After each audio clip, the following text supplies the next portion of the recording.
अस्सलामुअलैकुम दोस्तों। तो कैसे हैं आप सभी। उम्मीद करता हूँ कि आप अच्छे होंगे। तो दोस्तों आज की वीडियो में हम बात करने वाले हैं असफंदियार शहीद ड्रामा के एपिसोड 2 यानी कि सेकंड लास्ट एपिसोड के प्रोमो के रिव्यू के बारे में। तो दोस्तों तो जल्दी से रिव्यू स्टार्ट करते हैं, लेकिन उससे पहले अगर आप हमारे चैनल पर न्यू हैं तो चैनल को सब्सक्राइब कर लीजिए और वीडियो को लाइक कर दीजिए।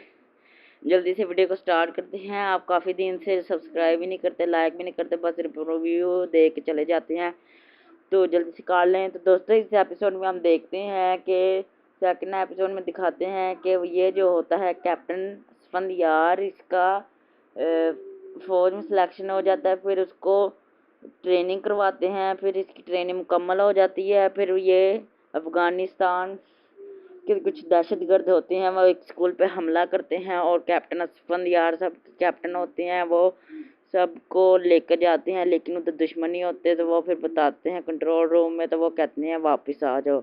अगर आपको रिव्यू अच्छा लगे तो वीडियो लाइक सब्सक्राइब